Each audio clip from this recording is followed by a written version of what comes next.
Let's hear about the programs. What are the specialization areas? We have 3 different specialty areas in special education. First, we have mild moderate, which is kindergarten through 12th grade. Typically, you work with kids and teach academic skills with the high incidence disabilities, so things like learning disabilities. Severe is also kindergarten through grade 12. It actually goes through age 21, and we have a post-high program here at USU. Typically, you teach academic and functional or life skills. And then the 3rd program is birth to 5. It's early childhood. With the birth to 3 students, you work in early intervention programs, and with the 3 to 5-year-olds, you're a teacher just like any other teacher in that school, but you teach preschool kids. The early childhood special ed program actually covers the ages birth to 5. So it really has 2 parts because birth to 3 is working mostly with families, and 3 to 5 is actually working with the children themselves in classrooms. A lot of the content deals with what little kids should be learning, does deal with some medical kinds of issues because real young ones that have disabilities often have medical complications or things that teachers need to know about. And it deals a lot with working with other people. So there's a lot about working with the speech therapist and the occupational therapist and the physical therapist. So you really work on a team in that birth to 5 area.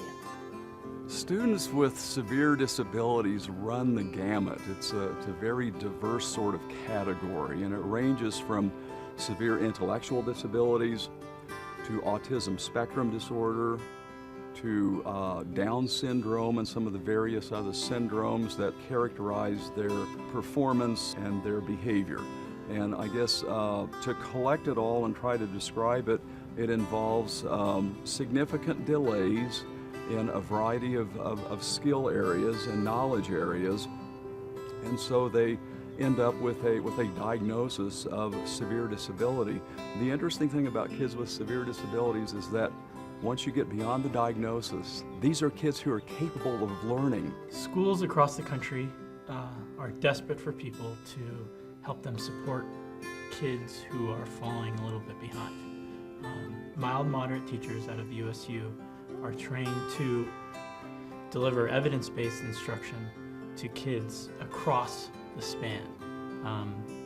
They work in the general education classroom as well as the special education classroom. They work on reading, math, science, anything where kids are falling behind. So mild moderate teachers for that reason are incredibly important, and we are proud to produce some of the best in the country. To what extent does the program prepare teachers to work with children from other cultures and other languages? Well, the faculty at Utah State University in the Special Education Department is really dedicated to infusing cultural and linguistic diversity throughout its undergraduate coursework. So we've begun to look at all of our different courses to make sure that our graduates are well prepared to work with young children from other language groups and cultural backgrounds. So an important issue in special education is telling the difference between with bilingual learners, whether it's just a difference because of their bilingual acquisition or learning English as a second language, or whether it's a need for special education. So in our program, we're going to focus on helping students to understand bilingual development, understanding children who are learning English as a second language, and helping them sort out their need for special education. To what extent are special education majors in classrooms working with children? From a very early point in your education as a mild moderate teacher at USU, you're in the classroom. You're working with students. You have a small group of 3-4 kids where you deliver an evidence-based curriculum, like a direct instruction program to help these students who are falling behind. The sequence goes like this. They have a 1-semester practicum in one classroom where they're usually carrying out a reading program or a language program or both, something like that. A second practicum that involves teaching math and other self-help skill areas. And then a student teaching experience which runs an entire semester where they first come in and observe, but very quickly, within a few weeks, are taking command of the entire classroom, again with close supervision and a lot of support, but I think by the end of the student teaching experience, they're feeling pretty confident, pretty comfortable going out and taking charge of a classroom. In the early childhood area, you actually get two different experiences before you even get to student teaching. So one is a preschool practicum, and in that classroom you're in a school, in the public schools, which is where all the children, preschoolers with disabilities are served in Utah. So you're in a regular public school classroom, but the children are 3 to 5 years old. Does the teacher education program require me to move to Logan? No, as a matter of fact, the mild moderate distance program is designed for people who are otherwise qualified to be in our teacher training program, but for a variety of reasons aren't able to move to Logan and do the traditional campus-based program. We offer a broadcast version of our on-campus program to a number of sites around the state of Utah. Most of our students in the Distance Ed program are full-time working paraeducators.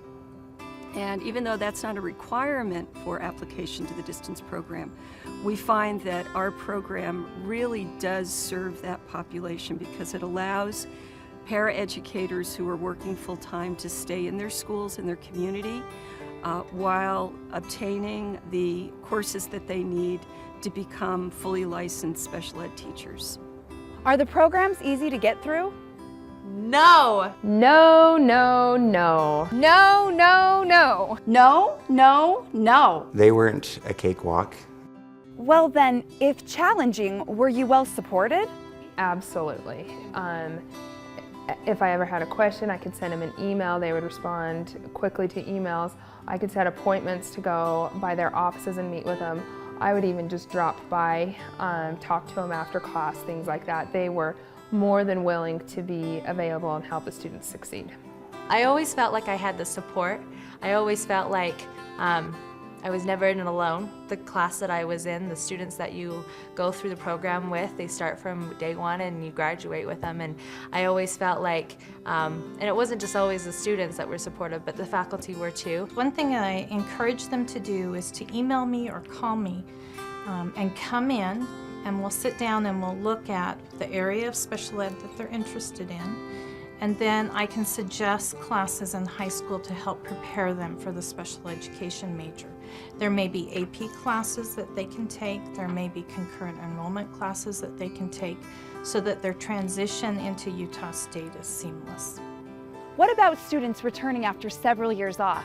What challenges do they face and how can they prepare for the program? One of the other biggest fears was, where do I get started? What classes do I take first? And again, Utah State had the advisors that were right there for me. And they understood my situation, that I was a non-traditional student. I had 3 teenagers at home. I still needed to work. And being a distance ed student at the Brigham City campus worked out perfect. Okay, now the question on everyone's mind. Are there financial assistance opportunities? Yes! Yes. Yes. Yes. Because special education is a critical shortage area, there are a number of different opportunities for students to receive financial assistance. If students are coming in as a freshman, they've probably applied for financial aid or FAFSA. If they're offered a subsidized Perkins loan or a subsidized Stafford loan, I encourage students to take those loans because there are forgiveness policies that are included in those loans for special education teachers. So when the student graduates, they can teach anywhere in the United States, and after 5 years, $17,500 worth of those loans are canceled out. There's also a federal grant available to students. It's called the TEACH grant, and that's available through financial aid. So students have to have applied for FAFSA, and then they need to tell their financial aid counselor that they're interested in the TEACH grant. It's non-competitive. If they meet the minimum requirements, they get the money. Now, one more question. Was it hard to get a teaching job? Employment is virtually guaranteed. Guaranteed. Guaranteed. Schools want you. That's right, you. You! It's not hard getting a job. I finished student teaching on a Friday and started teaching on Monday. So I had 2 days between finishing student teaching and having a job. And there's always availability and jobs open for special ed teachers. When you come with a degree from, Utah State and their special ed program, you can pretty much write your own ticket. We have probably 20 districts come each placement workshop day, and they're there to interview and hire students. Typically, I have more district people there wanting to hire students than I have students wanting to be hired. Students will leave that day with 1 or 2 job offers. Okay, so we've covered the value of the program to school districts in the state office. We've heard from former and current students who seem to support the program. We've received a description of programs and financial assistance, and employment is virtually guaranteed. So, let's take a closer look. Classes are relatively small, ranging from 15 to 40 students. Students receive an orientation at the beginning of the program. Very soon after university classes start, they begin working in classrooms with students who have special needs. This experience is called a practicum.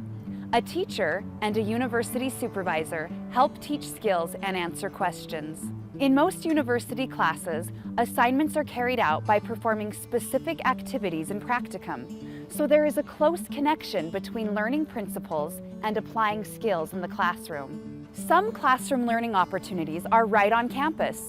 For example, the Assert Preschool teaches interested students how to deliver instruction in systematic and effective ways.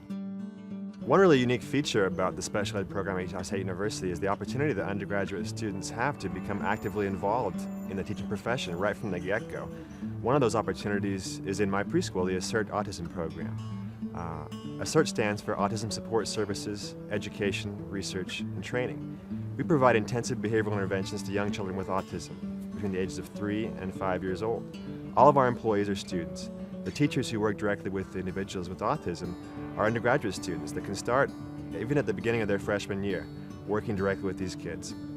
In their experience at Assert, these students gain valuable teaching experience. They'll know right away if this is the profession for them, because they get to interact directly with the kids, teaching them skills like self-help skills, learning skills, math skills, anything they need to know, really. Also, Project Peer offers opportunities for interested majors to work with post-high school students ages 18 through 21. We help them with life skills and with vocational skills and social skills. The peer mentoring program that we have in our classroom has a mentor that's hired through one of the school districts and paid to work with my students on developing social skills so that they can look appropriate and interact correctly within the university and the community in general so that they can become successful. The Utah Assistive Technology Lab creates and repairs assistive technology devices for people with motor impairments. The lab is a learning facility for students who are going to go into special education. They come over here in a class and they will do lots of little projects. They'll do some cardboard projects and some PVC projects. They get to learn to run power tools, and we have a lot of fun in here. It's a great resource. It's a great learning experience for them so that they're the best of the best when they leave Utah State. There are several other programs on campus and near extension sites where our students can get involved. Many of them provide opportunities for students to participate in research. For undergraduates, this provides valuable glimpses into the methods of gathering data and developing evidence-based practice. In other words, students can get involved in the research on which special education was founded. Why USU? Because it's a high-quality program with a state and national reputation. Classes can be taken at several sites across Utah. Financial opportunities are abundant. Student support is emphasized. Research and service opportunities are plentiful. Not convinced? Let's hear from Kirk Allen, former Director of Special Education Services at Logan School District. I felt lots of times I didn't care to waste my time interviewing candidates from other universities, because if I had somebody from Utah State University, I mean, that may sound a little overkill, but from my experience, I knew that would be an interview time well spent. You've heard from several people who are special educators. By the way, I'm a special educator. I graduated from Utah State in the mild moderate program, and I'm a teacher now. So again, why special education at Utah State University? Because you can truly shape lives. So be a special educator. Shape lives. Shape lives. Shape lives. Be a special educator at Utah State University.